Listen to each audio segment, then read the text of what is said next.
News! And I don't know how much you paid attention to any of this stuff, but there were a couple of interviews where he was like, what's the British gentleman's name? Edward Hearn, stuff like that. He knows who you are. When you hear that stuff, do you laugh? Do you chuckle? How do you take that? It makes me feel great, because why would you do that? I mean, you know, like... Oh, he's being dismissive. Of course, if you don't know who I am, you're banging trouble in boxing. And of course you know who I am. But obviously, there's got to be a reason for doing that. He's being dismissive. You know, and the reason for me... Like he's not worried. Most respectfully as I could say, because he won't... You know, these guys are very, very bullish. Is almost mild fear. Right? They know I'm a problem. They do know that. And because they know how good I am. You see? And they are very bullish. They're like me, they're arrogant. Well, at least he admitted it. And they think they're going to come in and dominate boxing. But it's not going to happen. And haven't they got a show on January 23rd? That's their first show, right? Yeah, what are you hearing about it? I mean, it's a month away. So, I mean, I have no idea. You got to come out of the blocks with a bang. You can't come out with something lame. What are you going to do? Do a show in the Apex to launch TKO boxing? It's got to be a monster. And I just, with 4 weeks to go, how much of a monster can it be? So, you know, as I've said before, these guys that we're up against, and I say up against, I mean, I want to be up against them. Whether we are product-wise, we'll see very soon. But they're very good. They're very smart. They're very connected. And you know, boxing's boxing. It just, I can't explain it. Can't be monopolized. But if they come out weak on January 23rd, they are going to get, because everybody's waiting, right, to give them an absolute shellacking. They are, though, aren't they? I mean, they so many people in boxing want them to fail. And I don't think they will fail. But if they get it wrong and it stinks the place out in January, like the worst thing they could do is come out with something poor. So a rushed, poor product, because they don't actually understand boxing at all. And I'm intrigued because, as I said, these are smart guys. But where we are positioned right now, Matchroom, I mean, coming off that win with Anthony Joshua, you know, our TV contracts, our stable, our brand identity globally, our schedule that's already lined up now till the end of the year, which what we've just come off as well, and January and February. We are absolutely cooking on gas. 2026, we are going to smash it. Smash it. Bet on Matchroom. Matchroom! Now, I heard the exact same rumor that Eddie Hearn heard about Zuffa Boxing launching late next month, with an added twist that there won't be an audience in attendance, that the show will be happening behind closed doors, away from the public, and for the sake of Zuffa, I hope that part of the rumor isn't true, because for doing a show when no one is there, you may as well just give the tickets away, to give people a taste of your brand and what you have to offer, the sport of boxing. The only time in recent memory that I remember a fight happening behind closed doors with no audience in attendance was the Baumgartner versus Pursoon fight. Promoted by the Global Combat Collective, who beat out Matchroom at the purse bid to win the rights for that fight, just to do it in front of no audience, behind closed doors. Then what the fuck was the point? Like I said, for that, you may as well give the tickets away. Let people attend it free so you can at least have some atmosphere.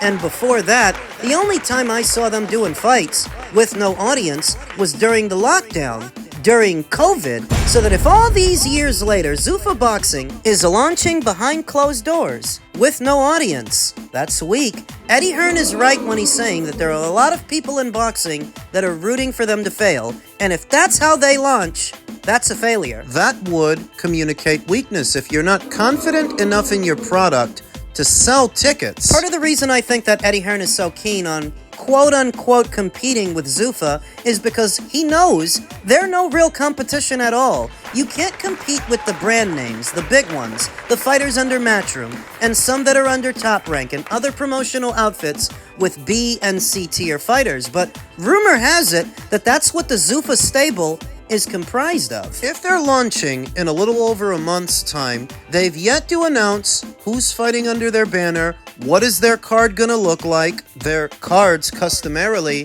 it takes about 6 to 8 weeks to promote a show. Promote it adequately, whereas there's under 6 weeks in between now and January 23rd when Zuffa is set to launch. Not off to a good start. And this is why Eddie wants to compete with them, because he knows they're no real competition at all, but because of who the brand is attached to. Nick Khan of the WWE, Dana White of the UFC. A presumed victory by Matchroom over Zuffa is good optics. They slayed the dragon. He's not wrong when he says they're very smart people, but being smart in one area, one field, doesn't necessarily translate into another. Dana's very good at his UFC, Catering to the niche audience of MMA fans, and Nick Khan is very good at the WWE, doing whatever he does over there, but this is boxing. It is a different beast. What I believe Eddie is doing is giving the new kids on the block the same hazing that he got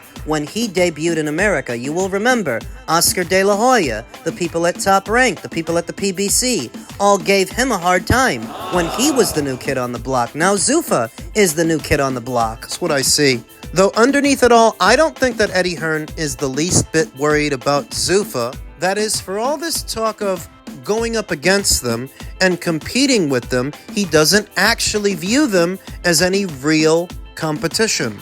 Men's super bantamweight news. Naoya Inoue held himself back for the first time in his career against MJ Akhmadaliev. There were moments in his most recent fight where Inoue felt like he could have pushed to knock out Mutajan Akhmadaliev. Inoue suppressed that instinct in favor of a more measured approach that helped him handily beat the Uzbek southpaw unanimously on the scorecards September 14th. Excessive aggression is what Inoue is sure led to Luis Neri and Ramon Cardenas knocking him down during the fights that the undisputed super bantamweight champion came back to win by technical knockout. That's what I figured when I saw that fight, that after some early scares, Inoue decided to take his foot off the gas, take it easy, and fall back on his boxing. You've often heard it said about fighters like Katie Taylor, for example, that if she wants to, she can make her job very easy instead of getting into all those tear-ups.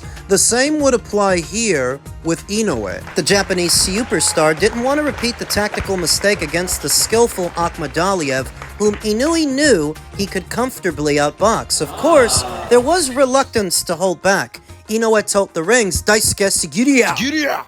But I also understand that this is my weakness now. Opposing teams strategizing for me know this too. They think my desire to entertain makes me attack aggressively at times, and that those moments are openings. So I've started thinking that maybe I don't need to prioritize entertaining the fans in every fight.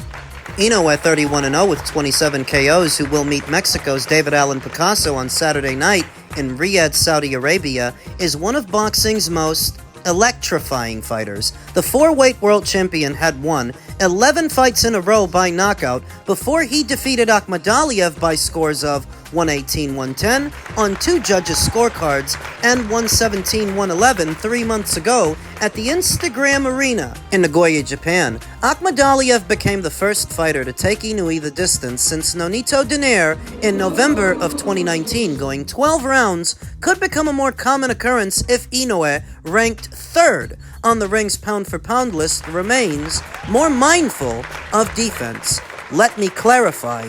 When fighting true champion-level opponents, I don't go in thinking I will force a knockout, Inoue said. If an opportunity comes naturally, I take it. Of course, there are fights where you must knock your opponent out or shouldn't let it go to the scorecards. But in fights like Stephen Fulton, Marlon Tapales, Neri, Akhmadaliev, since moving up to Super Bantam, I never went in planning to force a stoppage. What was unique about the Akhmadaliev fight was that even when I saw moments where I could have gone for the finish, I held myself back. That was the first time in my career. FanDuel lists Inoue as a staggering 45-1 favorite over Picasso, the WBC's #2 contender. Their 12-round super bantamweight fight for Inoue's undisputed crown will headline Ring 4, Night of the Samurai, at the Mohamed Abdo Arena. So it's interesting that Inoue himself sees he can't be a maverick with everybody going for the big finish. He chose to respect MJ Akhmadaliev, who was less than respectful in the build-up, claiming that Inoue was ducking him just to get thoroughly outboxed. Even though he didn't stop MJ, that was actually one of the more easy fights Inoue has had in recent memory. Easier than the Neri fight, than the Cardenas fight, because Inoue was never in danger of losing control of that fight. I don't remember giving MJ a round. I've heard it said in the past that Inoue is not a great boxer, he just hits hard, by many a jilted American who didn't want to give him his flowers. This fight with MJ is proof that Inoue isn't limited to being a hard puncher. He's a very, very skillful boxer. Pound for pound #1 in some circles. Xenophobia aside, there is a problem to be addressed here, because in the past, we've been able to watch Inoue go to work in the wee hours of the morning with our morning coffee at no additional charge, where this weekend, it's gonna run you about $44 to see his next fight. And his next fight isn't even one of his bigger fights, like the Fulton fight or the Neri fight. None of the backstory, none of the build-up of the MJ Akhmadaliev fight. So billing a fight like this as a pay-per-view in the wee hours of the morning in this part of the world, where they don't normally take in super bantamweights, I think is a marketing mistake. I think it is less than ideal. And unfortunately, I do not expect a lot of Americans to purchase this pay-per-view. Putting Inoue behind a paywall for a card that starts at 4 in the morning? Who do you expect to buy it? Keep saying this shit. For billing a fight as a pay-per-view where a lot of people aren't likely to buy it, you may as well not bill it as a pay-per-view, so it can at least get some exposure. And for Inoue, who we never had to pay extra to see before, having to pay extra to see him now? In a fight where he is a staggering 45-1 favorite to win. This is a mistake. This is not the Jinto Nakatani fight, you know. If it were that fight, I could see. But this is not far removed from a showcase fight. You're gonna charge people $44 to see him in a showcase fight? At around 4 in the morning, with the main event starting at around 8. This is a mistake. There has been talk about February. What could you tell us about February and the Rico Verhoeven talk? I'll be honest, that's what I'm hearing. That's what other people are saying as well. Rico in February. What can you tell us about this? So we are moving forward, obviously, with our plan now with His Excellency. That would be a fight in February, /March, and then hopefully to fight Tyson Fury. So I will plan to sit down with His Excellency when I get to Saudi later this week. February the 14th, which is a proposed date. My gut feeling, and we'll talk to the doctors and the team over the next 48 hours, it's 7 weeks this Saturday. Obviously, we've just done, and some people go, well, that was an easy fight you just had. AJ's just done 8 or 9 weeks in camp, right? He's going to come home and see his family for Christmas. So there is a chance we'll try and push that into sort of middle end of March. Rico is a fight that has been mentioned by certain people. I mean, we're straightforward. I mean, ultimately, we'll field offers. We could do with a fight that's going to prepare us for Tyson Fury. It's quite a difficult thing to do style-wise. So we might look at other opponents as well. But, we're open at the moment. We're in a wonderful position. Obviously, we'll talk with DAZN, because DAZN were one of the principal reasons why that fight took place. Without their blessing, we would never have got it over the line. So AJ remains exclusive with them, and we'll talk about a plan. But, unfortunately, well, not unfortunately for AJ, because he's in a wonderful position, but those conversations will start quite quickly. And that's always a difficult thing to do, because the fighter normally just wants to chill out for a week or two.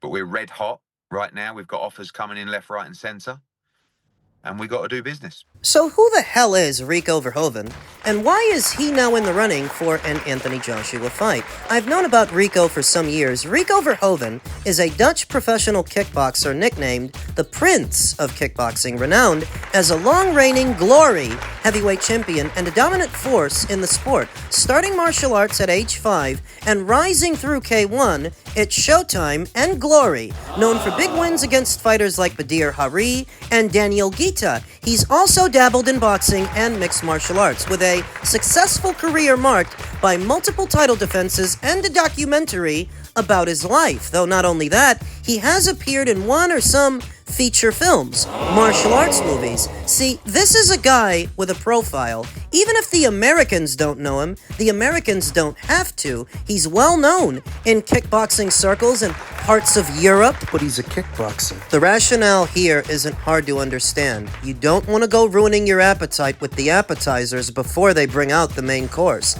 They want to put Anthony in a fight, an interesting one, a big one, but not so big or so interesting that it jeopardizes the Fury fight. He just fought Jake Paul on Netflix in front of a lot of people, and they want something in keeping with the scale, someone with a profile. Couldn't they just reschedule the Cassius Chaney fight? Cassius Chaney, a little-known American heavyweight, a journeyman really, who Anthony was going to fight before they made the deal for the Jake Paul fight. Cassius ain't got no profile. The fight that he was gonna have with Anthony was actually gonna be an undercard fight, a quick run out. He doesn't have the profile of a Rico Verhoeven. Believe it or not, Rico adds a lot more name value and attention to the equation.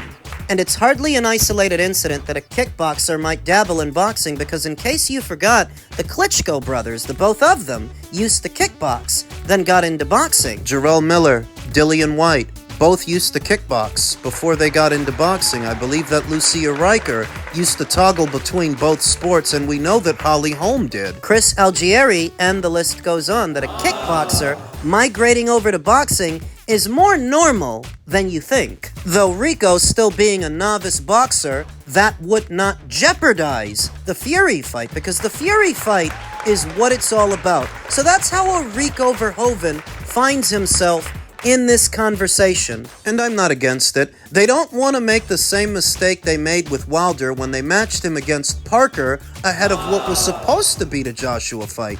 Parker spoiled those plans. So they don't want to match Anthony against somebody that could spoil these plans, and I can only assume that there must be similar rationale in play for Tyson Fury and whoever he's about to fight, because he's gonna have a fight in the interim.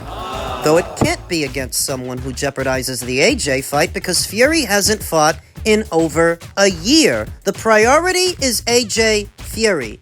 Everything else is just an appetizer.